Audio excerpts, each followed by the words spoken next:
Hello, Joe here from Infiniti of Tacoma. Today I'm going to tell you about this beautiful 2017 Infiniti QX50 all-wheel drive. One of my favorite Infiniti products. I've been with Infiniti 18 years.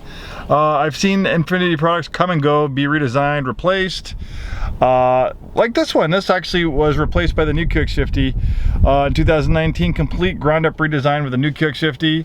A lot of big improvements, a lot of changes. But I have a soft spot in my heart for this Infiniti for good reason. This is an Infiniti based off the advanced front midship platform. We used the advanced front midship platform for the basis of our product line since the early 2000s. We've kind of moved away a little bit away from the advanced midship platform with our newer products. The only products these days that are built on that are the Q50 and the Q60, which are probably going to be replaced in a couple of years with a completely electric vehicle, and that will be the end, sadly, of the advanced front midship platform. So what's special about this QX50? You look in the outside, it just looks like a crossover SUV. Nothing particularly, I guess, engaging about the looks of it. It's kind of understated, but this is basically a crossover version of the Nissan 370Z. The advanced front midship platform is the same platform they use in the Z car. Even to this day, they use that same platform that this thing was built on. So this thing has lots of sports car pedigree in it, and the more you look, the more you see more high performance car pedigree. So I'm going to talk more about that. What this is a great daily driver. It's a great luxury crossover SUV. But for those of you that desire a couple things, those of you that desire a Japanese vehicle that's made in Japan with exceptional build quality and durability, a great track record, this is a vehicle that could potentially go 200, 300,000 miles. These are built very well. Well, it also has a 325 horsepower V6, and it has an all-wheel drive system derived from an early version of the Nissan Skyline GTR. So this is a great everyday driver, but it's also a vehicle that's lots of fun to drive and something that is very, very well built. And as an automotive enthusiast, that's something that I appreciate. I appreciate vehicles that are well built, that don't break, that don't cost you a lot of money in repairs all the time, So obviously it's nothing set in stone. Anything can go wrong with any vehicle, but I've seen these things over the years. I've seen how these hold up, and I've noticed that, in my opinion, and it's my opinion, but I've been with Infiniti 18 years, so I think it matters. These things tend to hold up very, very well. Okay, so let's talk more about this one. A local clean Carfax vehicle, beautiful shape, only 30,000 miles. Beautiful shape. We actually have the original build sheet on this one. This one is very nicely equipped with features. Oh, it's over here. So the original build sheet on this one. So we have the premium package that gives you Bose sound system. You get an advanced climate control system that cleans and filters the air. Dual occupant memory seats, to name a few things. Then we have the premium plus package. That's $2,000, giving you a navigation and a round view camera, front rear parking sensors, streaming audio via Bluetooth. Then we have the deluxe touring package. That was $2,400. This is a little bit more of a rarer package, but I also think it's a very important one. I mean, if I was going to buy a QX50, I'd definitely want at least a deluxe touring package on it, which this one has. That gives you these upgraded 19-inch split 5-spoke wheels. Those 19-inch wheels really make a big dramatic difference in the look of the vehicle versus the standard wheels. You get upgraded HID lights, xenon lights. You get an adaptive front lighting system, so the headlights will turn in the corners for better nighttime visibility. You get an 8-way power passenger front seat, 2-way power driver's seat lumbar support. You get a coat hanger on the driver's seat headrest, power folding second row seats, and premium stitching on the meter hood. All right, so nice high quality leather interior. You have a moonroof. You have power and heated front seats, a 7-speed automatic transmission, same 7-speed automatic transmission you get in the 370Z. Also has a manual shift mode. You pull the shifter back, push to the left, you push up to down, you push up to upshift, you pull back to downshift. You get rev match downshifts for a sportier sound and feel. Dual zone auto climate control. Navigation, as we mentioned, this also has a 360 around view camera, great for low speed maneuvering. Power adjustable steering wheel that tilts and telescopes.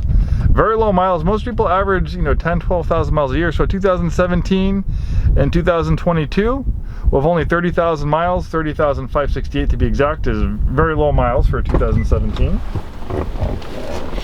In fact, if I was, if I had an Infiniti on my shopping list, this one would be a very big candidate. I love these things. In fact, I have an Infiniti FX37, which is pretty much mechanically identical to this. It's just a little bit different of a body, a little bit bigger body, but mechanically the all-wheel drive system, transmission, engine is pretty much identical to this. And I love these things. And I could have easily bought one of these instead of my FX37 if I just came across a nice example like that, the one we found. But yeah. Also a decent amount of legroom. In 2016 they actually added, I think there's 4 inches of legroom, mostly in the rear seats. So even though this is a compact, I'm 6'2", lots of space back here, very, very comfortable. There's those upgraded wheels. Then we have the power fold down seats. Then we have the power return feature as well.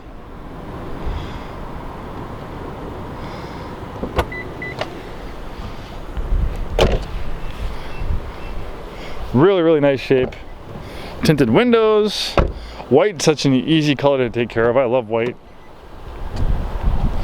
Surface imperfections, scratches don't seem to show up quite as much on white as dark colors. Another great aspect is this VQ engine. These VQ engines have a legendary cult-like following. They have a reputation for lots of power. 325 horsepower is a lot of power for a vehicle that's not that big. Also very reliable. I've seen plenty of these engines with 200 and variations of 300,000 miles still running strong. I have an 05 G35 that has an older version of this engine. Runs perfect with 83,000 miles on it. I've seen these engines with, you know, like I said, 200 and 300,000 miles still running great.